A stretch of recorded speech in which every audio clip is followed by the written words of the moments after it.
Hi my loves, welcome back to my channel. My name is Dheandra Nicolette.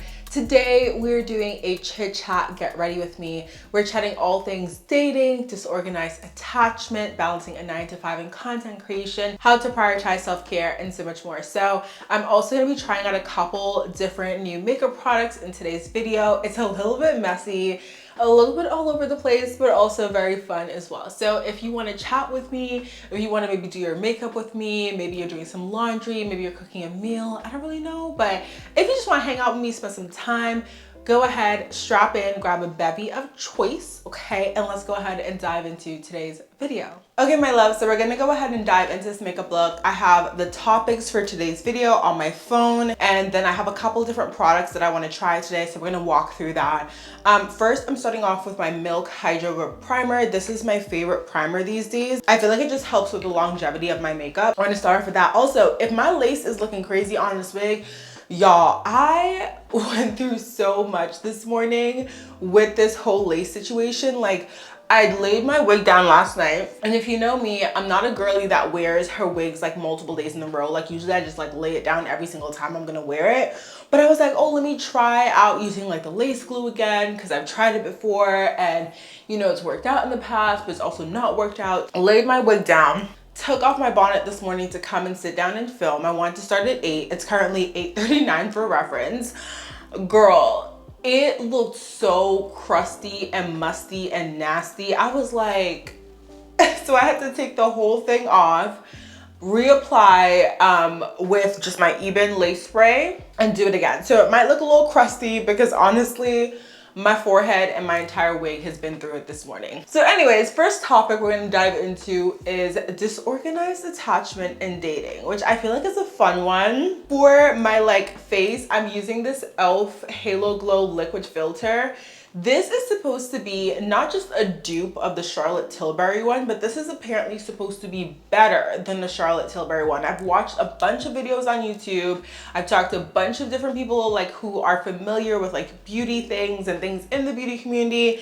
And I've heard so many good things about this. I'm excited to try this. This product, for reference, I think it was like $11 or something like that compared to the, I believe, 40 or 50 that the Charlotte Tilbury is. And I mean, one thing about me, I will buy a luxury product, like I will buy a luxury beauty product, do not get me wrong. However, when it comes to what the Charlotte Tilbury one is known for, it's like glowy and like almost a bit more like translucent, like not a ton of coverage, like no makeup look type of vibe. And to be quite honest with you, I'm not paying $50 for me to look like I'm not wearing it on my face, okay? If I'm paying $50, baby, give me full coverage, you feel me? I talked about this in a podcast episode before. If you're unfamiliar, I have a podcast called Manifest Daily. We talk all things spirituality, we talk wellness, lifestyle topics, finance, dating, all the things.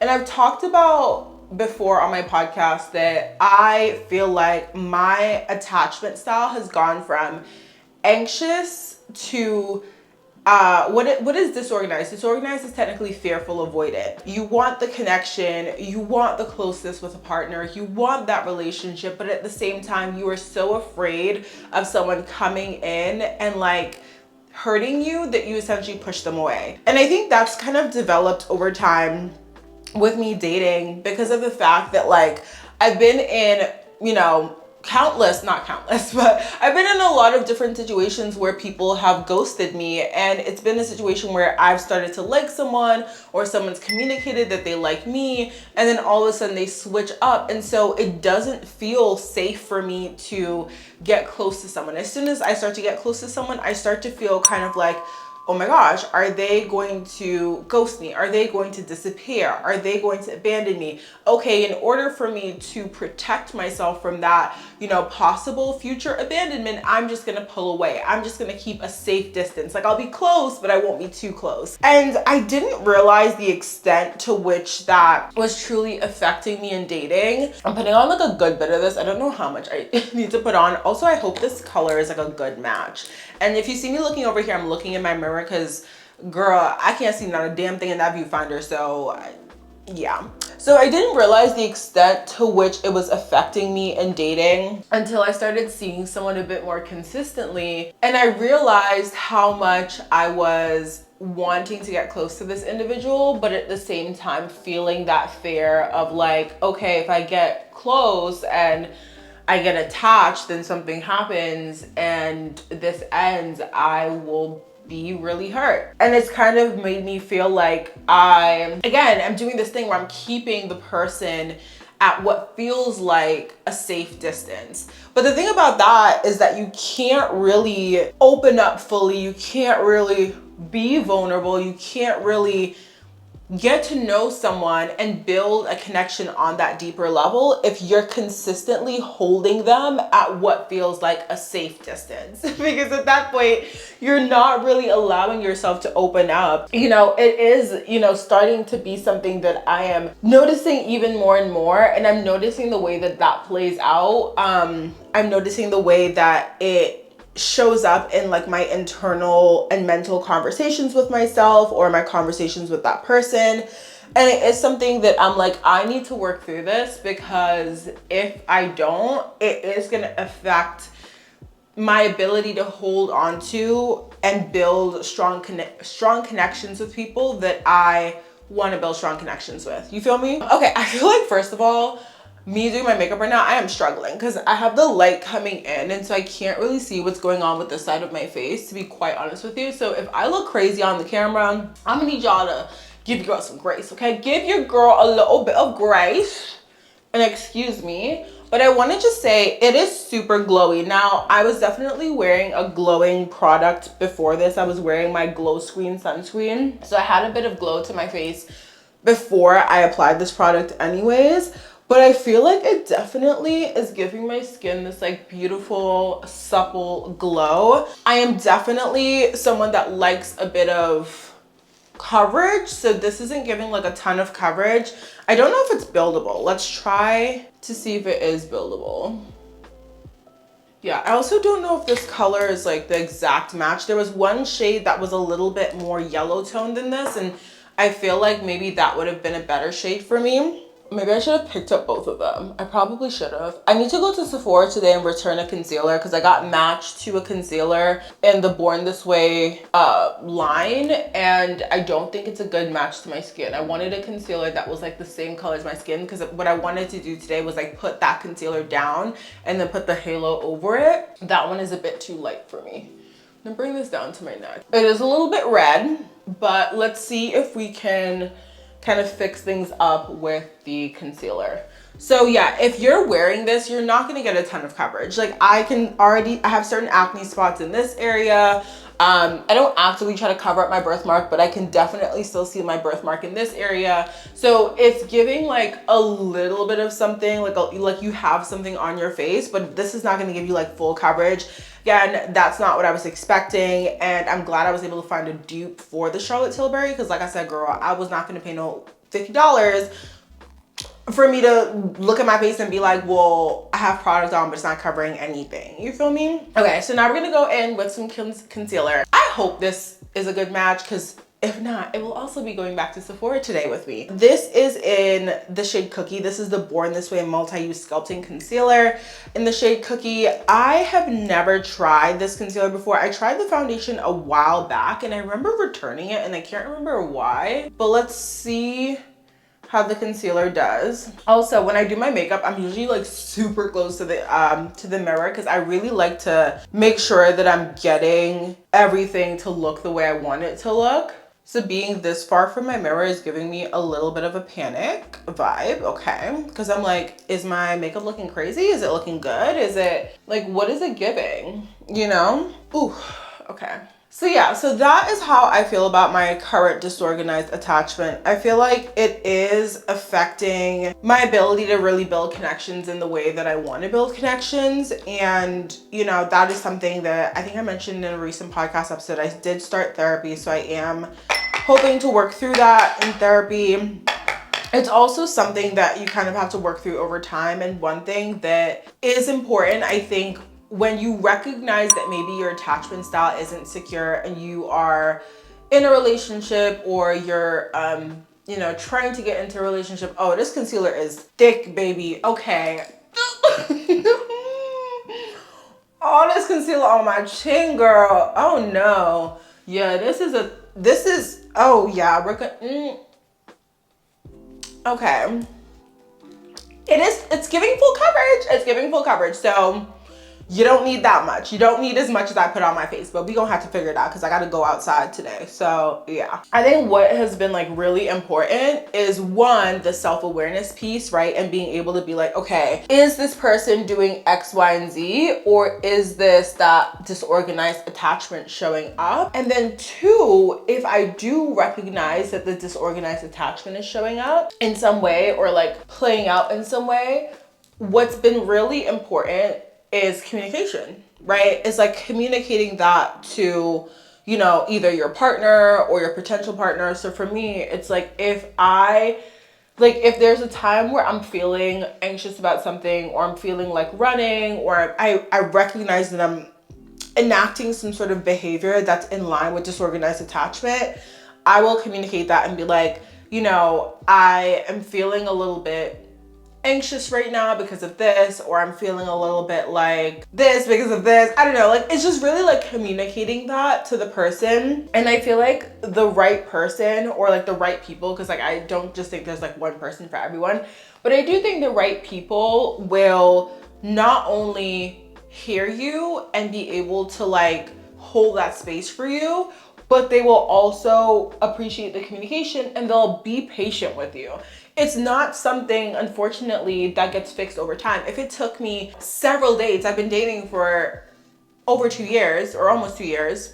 Over 2 years? I've been dating for about 2 years, girl. Listen, if I've been dating for about 2 years, right, and going on all of these dates, and like all of those dates is what has gotten me to this point where I now feel like my attachment style is categorically disorganized, and my therapist did agree with me.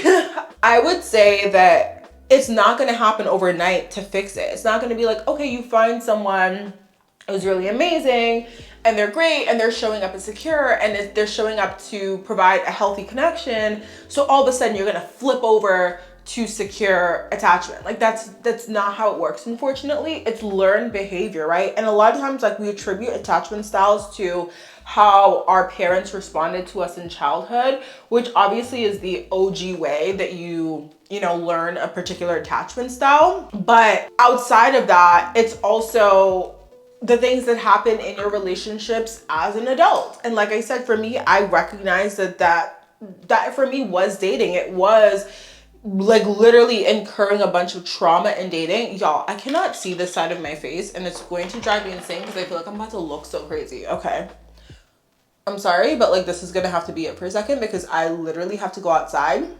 And if I go out to the coffee shop and I look, what is on my face? What is that? Ugh, rude. We're gonna fix all of this in a second. I like to apply my cream bronzer before I set things just because it's cream and I want to get all the cream products on my face. I really like this Born This Way concealer. It's a shame that the other one doesn't really match my skin tone. Maybe I should give it another go because like maybe it was just the lighting yesterday. I don't know. But yeah, it is something that takes time to unlearn. It takes time to just change within yourself. And I feel like, one, you have to give yourself patience and grace, and you have to give yourself time to like unlearn those behaviors and yeah, like be self-aware, whatever, but it's not something where you can just be like, oh, I shouldn't be doing this and get mad at yourself and get frustrated with yourself, because like that's not going to help anything, you know what I mean? But then I do think communication is really important. I don't have my nose contour thing today, so honestly we're just gonna do like, we're gonna just do this. It's giving unsculpted nose, but it's also giving I have work soon and I have a meeting and yeah. So yeah. Oh, another product that I want to try today is this Patrick Ta Double Take Cream and Powder Blush in the shade She's Baked. If I don't like this, this is going back to. I went to Sephora to buy like 2 things and came out with a bunch of things that I didn't necessarily go in there for, which is it sounds like my typical trips to Sephora. So this is what it looks like. I don't know if y'all could see, But there's like a cream blush and there's a powder blush. And so I'm gonna go into the cream. I'm doing all this before I set any of my creams right now. I can already see this thing around my nose, like doing this thing. Y'all remember when last time I told you I usually use a beauty blender for this? I don't have the beauty blender again. The excess product around the nose just drives me insane. If you are someone who identifies with having disorganized attachment and you find that it is impacting your relationships, whether you are in a monogamous, polyamorous, any other type of relationship, or whether it's impacting your non-romantic relationships, your platonic relationships, your friendships, your familial relationships, relationships in general, I think the biggest thing is that communication. Like, one, actively be working on it. So whether that be therapy, and I also know that therapy is not always accessible to everyone. Like, I just recently started therapy. I am going to talk about that on the podcast. Sorry, this brush sheds. Yeah, this brush sheds, so it's very annoying. So yeah, I just recently started therapy, and I'm going to talk about this on the podcast because I want to share how I was able to afford therapy financially, because it is expensive. Like, let's be quite honest with you. It's so unfortunate. And so I don't even think the word is unfortunate, because unfortunate kind of suggests that we have no control over it, but we do have control over it. And not like we as individuals, but we as a society. But it's just so upsetting to me that therapy isn't accessible, because I feel like so many issues that individuals and communities deal with, if we were to give them access to resources to help them work through some of the trauma or to help them heal in certain ways, like, we could really alleviate a lot of the hurt that individuals and communities experience. And I feel like just therapy being inaccessible to me has never quite made sense. It just never makes sense to me. But that being said, I will talk about some ways that you can afford therapy on the episode that I'm planning. If you don't have access to therapy, and if you're unable to financially afford therapy, or just, again, don't have those resources available to you, there are other ways to start working through that specific type of attachment style, right? Whether it be through that self-awareness work, picking up books, listening to podcasts, reading different articles. Obviously, not everything that everyone says is accurate, and that's where sometimes therapy is helpful. But even in therapy, like, therapists are humans, and so they are faulty in and of themselves. Like, so if you're going to a therapist, like, their word isn't law. To be quite honest with you, their word isn't law. And if you're coming in and you know your situation and you know certain things, and your therapist is telling you one other thing and it doesn't necessarily feel right, maybe they are right and you just are incredibly traumatized, but maybe they're not right. So, because again, they're humans, and humans are liable to fault, right? Humans are liable to making mistakes. So I'm just gonna blend out this highlight under my eye, because y'all know my eyes like crease like crazy. So before I set anything, I always have to go back in and blend it out. I will say I really like the look of this blush so far. It's really pretty. It's honestly nothing special right now. I don't think I'm gonna return it because it is pretty, but I have shades like this in my collection already. But what I do think is gonna be a differentiator for me is this whole powder situation with this blush, where I'll have a matching powder to go with it. I think that for me is going to be the thing that is like an actual differentiator compared to all the other products I have in my kit. Let me just say this, okay? If you're watching this and you're like, her technique is so bad, which I don't think anyone's like watching it that deep. It's like never that deep. I mean, sometimes it is that deep, but I promise you on this channel it's not that deep. I'm gonna get the disclaimer again. My mirror is over here. I can barely see, and this lighting is trash behind me because I have a lot of light coming in behind me. So it is hard to see right now. So yeah, I'm setting my face under my eye. It's probably gonna crease because I don't want to put too much powder under there today. So we're just gonna kind of set it lightly.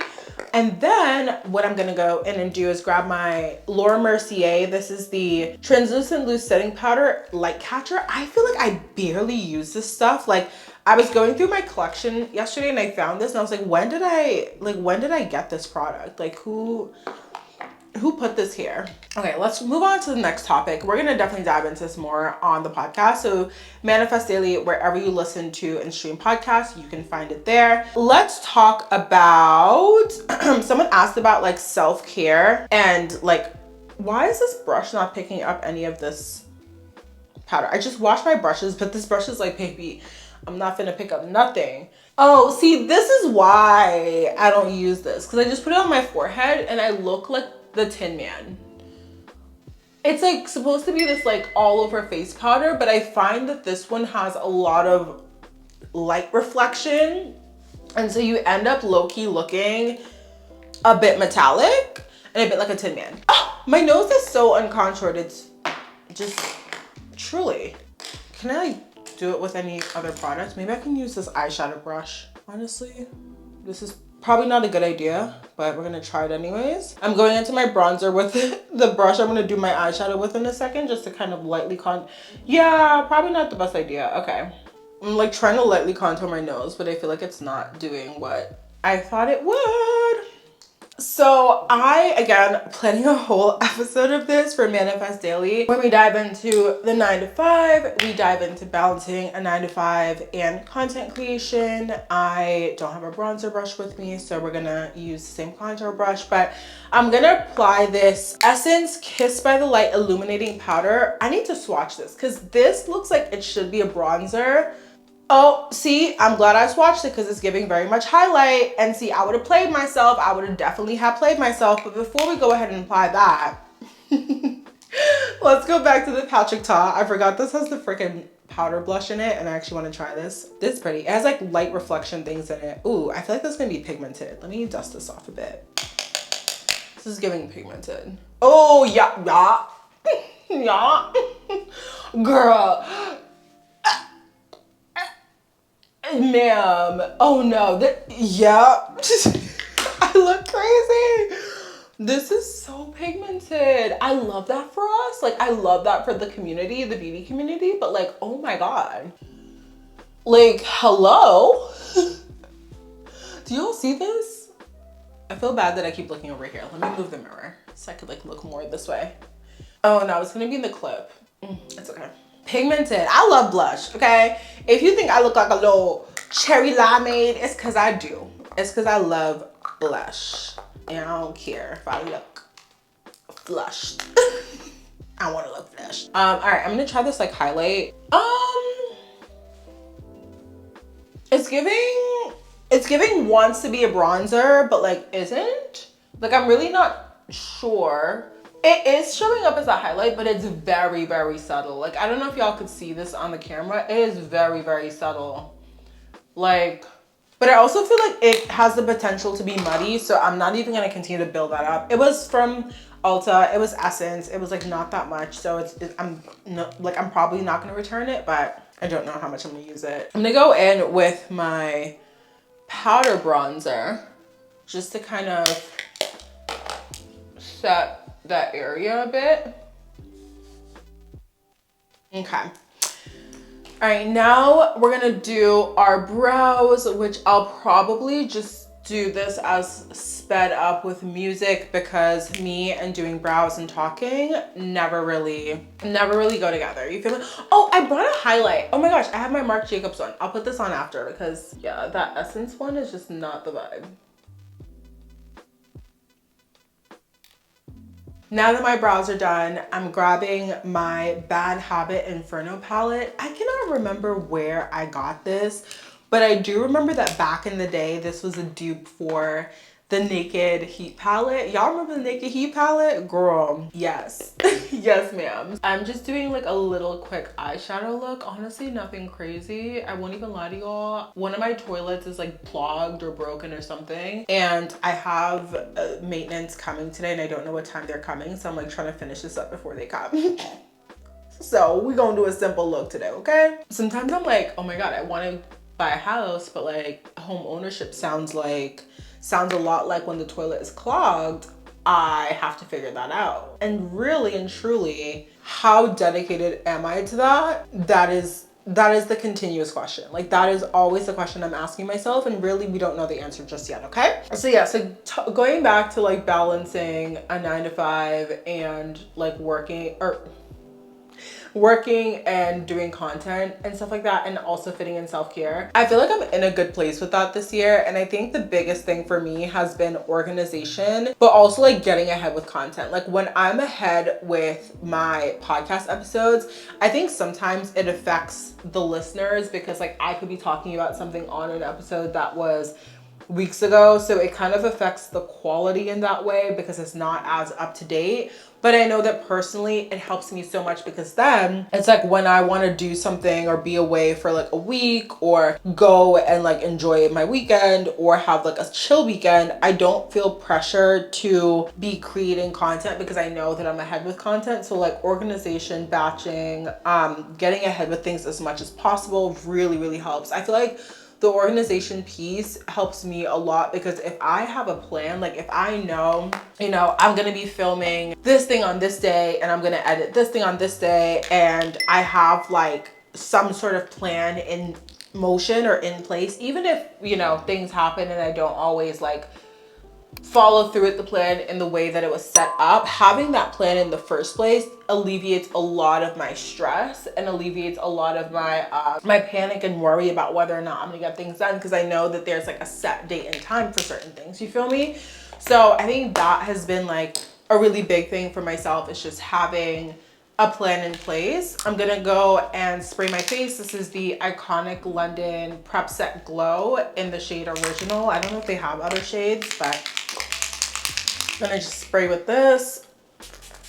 But yeah, like that definitely helps, like having some sort of plan, having some sort of like organized calendar. Y'all know I like live by my calendar. I have everything organized in there. And then also another thing that I'm realizing, I was chatting with a friend about this the other day, is that you have to understand that this is not going to be forever. And you have to kind of figure out where you need to be so that it isn't your forever. And let me explain. So like if you're balancing a 9-to-5 and a business, and maybe your goal is to one day run your business full time, or maybe your goal isn't even your business. Maybe you do want to do your 9-to-5 forever, but your goal is like have a certain amount of money saved for retirement or whatever the case is. Understanding your goal and understanding what it is you need to work towards and get to so that you can reach a better state of equilibrium is going to be helpful. So for me, it is about understanding that like I can't balance the two things forever. Like I'm basically working 2 full-time jobs right now and I am stressed a lot. I just like recently started taking ashwagandha because I was like, girl, I need something to help me with the stress level that I'm experiencing because it's not okay. I feel like we don't take stress seriously enough sometimes because we're just like, oh, I'm stressed, like whatever. But like, if you don't have underlying medical conditions, stress could cause you to have a heart attack. Stress could cause you to have a stroke. Like stress could cause you, like stress affects us in so many different ways. Like stress literally kills very, very healthy people who otherwise would have been okay had they not been as stressed. So in me recognizing the way stress contributes to a lot of other health issues and a lot of other things, like I remember at one point I had like high cholesterol and I went to a doctor. Well, I went to the doctor and then they told me that, and well, it was like a little bit elevated and we were talking about it, and I was like, well, how could this happen? Like I was like, I go to the gym damn near every day. Like I don't eat the healthiest, but I'm not having like all these bad things all the time. Like I'm like, I eat pretty okay. You know what I mean? Like I eat pretty well, I would say. I get, you know, my proteins in, I get good amounts of veggies and that kind of thing. And they were like, well, stress. Stress is the other thing. And she was like, from all the stuff you told me, it sounds like you're incredibly stressed. You know what I mean? So for me, I know that I can't do this for the next 10 years. I'm like, maybe 5. I could give it 5 maybe if it needs to be 5, but like hopefully about 3. But I was like, well, what's my goal? If I'm saying I can't do this for the rest of my life, what do I want to do and what do I need to do to get there? If it is for me, it's financial security. So it's about making a certain amount of money in my business. How much do I need to make? Obviously that is going to continue to increase, but how much do I need to make right now to feel like I could walk away from a 9-to-5 and not be stressed? Because obviously when it's all on you, there is an added pressure, and there is an added pressure when income fluctuates, because in this world of like content and even just business in general, income fluctuates. Like that was my thing, is like understanding that it's not forever, but also understanding what I need to do to get to a place where it will be okay for me and I can leave one of those things behind. Sorry if I sound super congested. I don't know, I'm so congested today. I'm gonna go in with this e.l.f. This is like a liquid lipstick or liquid lip stain in the shade Berry Queen. I'm not even using a ton of this. I just kind of want like a little bit of this for like a little color on my lips. I like this. Maybe I'll do like an ombre lip, like do the inside more color like this. That could be pretty. And then I'm gonna go in with this gloss from Sephora. This is in the shade Outrageous. And this is like their plumping gloss, which I didn't realize it was a plumping gloss until after. There was another shade I really liked, but they were out of that one. So I got this one instead because it was similar. The e.l.f. thing I think is a gloss, like a glossy lip stain. So it's not gonna dry down. So I'm just gonna go in and put the Sephora gloss over top. I don't think this is the lip for this face. Like, I don't like this gloss. You gotta go back. I don't like this gloss. I'm sorry, I don't. I also have a ColourPop liquid lip stain in the shade Ice Pop, but this looks like it's about to make my lips look ashy. Y'all,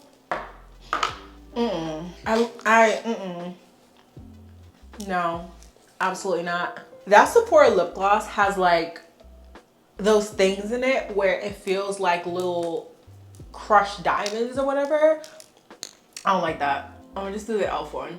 And even that is just not doing it for me. That will have to work for now because every other lip product I have is in the bathroom. So, but yeah, I think understanding your like long-term goals for work and balance is like really helpful. But in the meantime, the biggest thing I would say is definitely being organized with your schedule.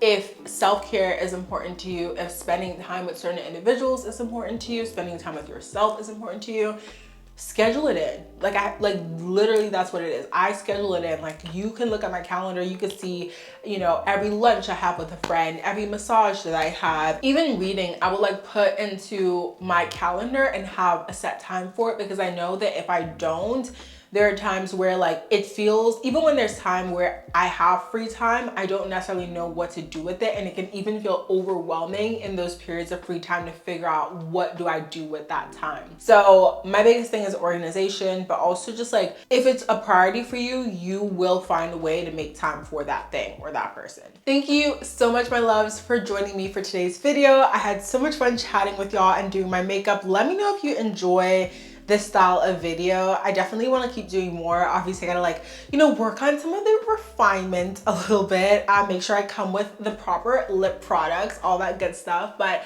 I want to thank you so much for spending time with me. I hope y'all enjoyed this video. If you did, make sure to give this video a thumbs up, comment down below, and obviously subscribe to my channel if you are not already. I will chat with you in the next one.